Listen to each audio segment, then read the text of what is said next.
Добро, најпрво им благодарам на интересот.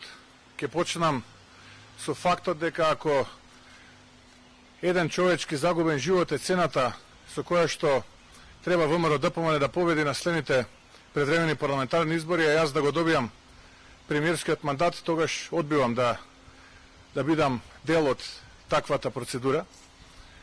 И така почнавме денешната лидерска средба, бидејќи тоа е во согласност со сите ставови кои што изминатите денови политичките лидери на политичките партии излегува во јавност. Дека не е важен изборниот процес, не се важни изборите, туку важно е пред и над се здравјето на граѓаните. Тоа беше нашата позиција од самиот почеток. Имаше и такви позиции кои што го определуваа датумот, а потоа велеа дека Комисијата за заразни болести треба да каже дали и како ќе се спроведуваат мерките, дали и како ќе се спроведуваат изборите, што го оценивме како политичка партија и јас како учесник на состанокот како нездраво и несериозно. Имајќи предвид како се одвиваше и развиваше дискусијата, во еден момент предложивме план како да дојдеме до кредибилен изборен процес, а при тоа здравјето на граѓаните да не биде загрозено, граѓаните да не бидат изложени на вирусот COVID-19, а со тоа да ги заштитиме што е можно повеќе човечките животи, а военно да обезбедиме и кредибилен, фер и демократски изборен процес. Предложивме план во неколку чекори и тоа најпрвин, ако се водиме од ставот дека здравјето на граѓаните ни е најважно, тогаш треба да се консултираме со Комисијата за заразни болести и никој од нас не треба да го проблематизира нивното мислење во насока на тоа кога ќе одлучуваат дали и какви мерки треба да се спроведат. Потребно е да имаме фер и кредибилен изборен процес и мерките кои што ќе бидат во текот на тој фер и кредибилен изборен процес навистина да гарантираат фер и кредибилен изборен процес. Втората работа е консултации со Државната изборна комисија за времето неопходно да се спроведе овој фер и кредибилен процес под услов првиот чекор да биде исполнет. Понатаму да се оствари комуникација и контакт со ОПСЕ и ОДИХР во делот на организирање на наблюдувачка мисија. И како четврта точка, откако ќе ги имаме овие константи, тогаш можеме да зборуваме за прва возможна дата кога ќе се случат изборите. Водени од претходно усвоениот принцип уште за време на првата лидерска средба кај претседателот Пендаровски, кога консензуално се договоривме дека дата за избори консензуално ќе донесат политичките лидери, денеска го реафирмиравме тој став. Така што да сумирам, поврзано со изборите, предложивме план, од страна на учесниците со мали измени тој план беше прифатен и очекувам дека во текот на следната недела, на почетокот на следната или во текот на следната недела, ќе ги имаме како информација овие константи за кои што пред малку зборував и ќе можеме да одговорно над ситуацијата, водејќи се од првиот принцип, а тоа е заштита на здравјето на граѓаните, да не бидат истите изложени на ризик, да реализираме еден фер и кредибилен изборен процес. И последно што сакам денеска да додадам е дека во воведниот дел претседателот Пендаровски побара од присутните да го дополнат дневниот ред, доколку чувствува дека треба тој дневен ред да биде дополнет. Јас земав збор и предложив да точката на дневен ред биде дополнето, односно содржината на дневниот ред биде дополнета со уште една точка, а тоа е проблемите кои што ние ги имаме со нашиот источен сосед во делот на негирање на идентитетот, идентитетските прашања и така натаму, што објективно може да биде реална пречка за напредокот на Република Македонија во евроинтеграциите. За жал, немаше консензус, односно претседателот на СДСМ одби да разговара за оваа точка да биде дел од дневниот ред.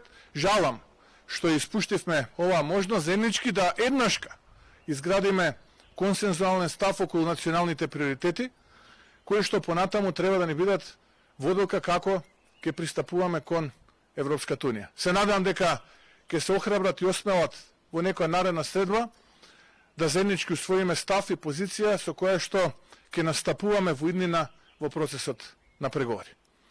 Ви благодарам, доколку имате прашања, ви стојам на располагање. Да. Сејад Резвановик, телевизија 24. Господине Мицковски, дали воопшто имаше приближување на ставовите помеѓу партиите на оваа средба, некакво приближување, бидејќи од она што не го кажавте до сега и вие и вашите претходни говорници е дека следната недела повторно ќе се состанете. Значи, дали има некаков напредок воопшто направено на оваа средба околу некаков датум? Дали доколку Комисијата за заразни болести предложи дека има некој временски период одреден дека е поволен за одржување избори, дали ќе ја прифатите таа препорака и дали ВМРО ДПМН воопшто сака избори ова лето да се одржат? ВМРО ДПМН сака избори да се случат час поскоро.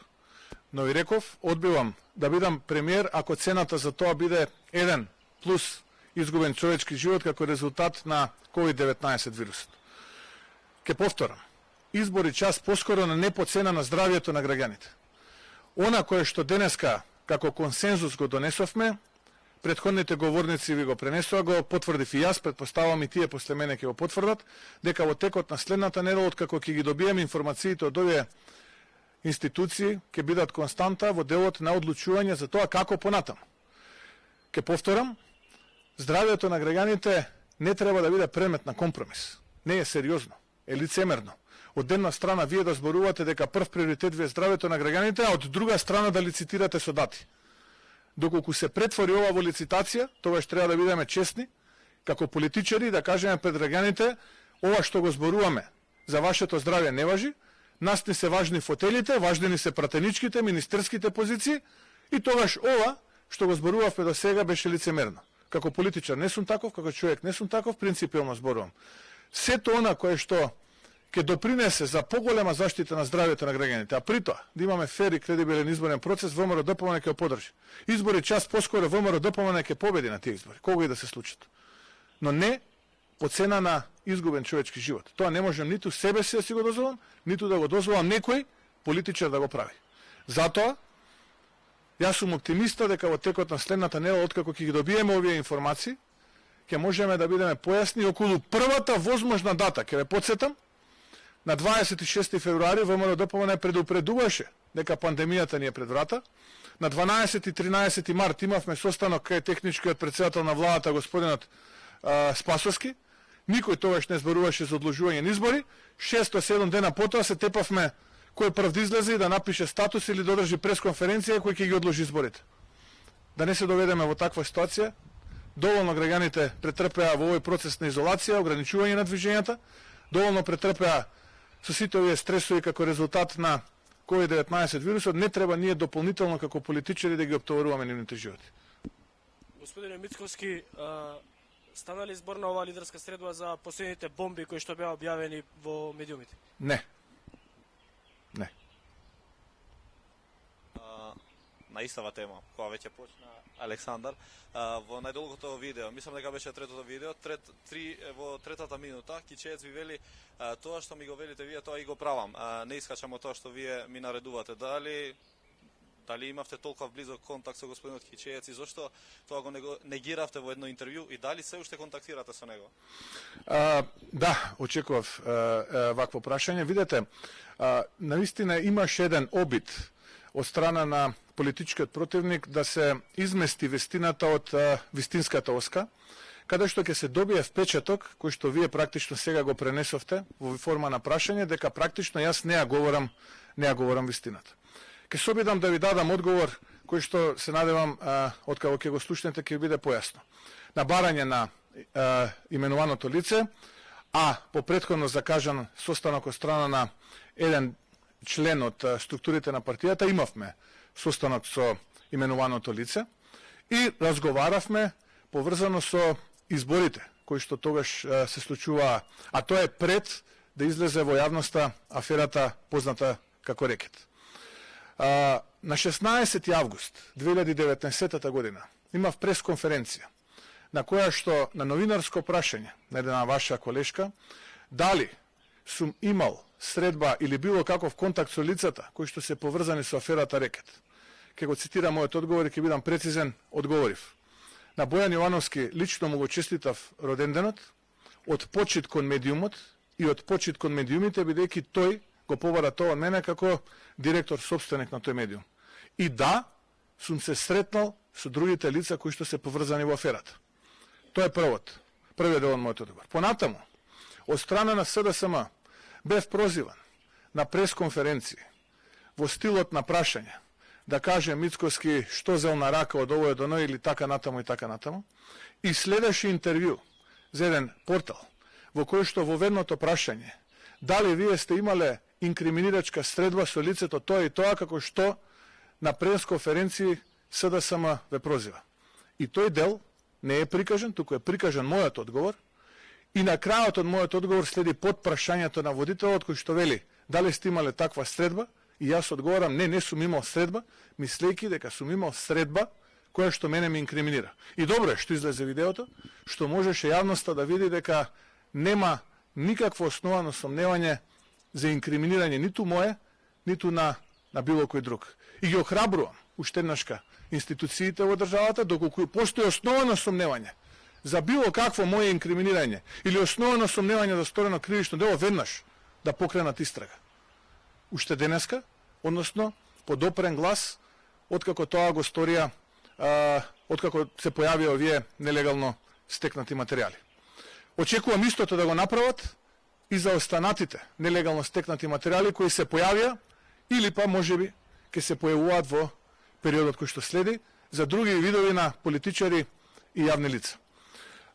Она кое што сакам сега да го кажам, а тоа е дека на сведочењето едно од осомничените лица, а тоа е прво осомничениот, на сведочењето пред некој нела, кажува дека бил во кабинетот на тогашниот претседател на владата, во присуство на претседателот на владата и ова лице кој што вие го споменавте, кај што претседателот на владата вели не се грижи, овој човек има пара војска таму и таму ќе ги добиеме изборите. Тоа се случува 10 дена пред мојата средба со тоа лице. Се чудам зошто беше толку големо инсистирањето 10 дена потоа тоа лице да се види со мене. Да, јас сум претседател на партија и ќе продолжам да се среќавам со граѓани кои што ценам дека можат да допринесат на некаков начин, законит се разбира, во насока на остварување на победа на избори, дали се тоа локални, парламентарни или претседателски. Ке ве потсетам уште нешто, во моментот кога јас се сретнувам со лицето, тој не е предмет на обвинение. Но прашањето е што правеле заедно на 4 април во кабинетот на претседателот на владата.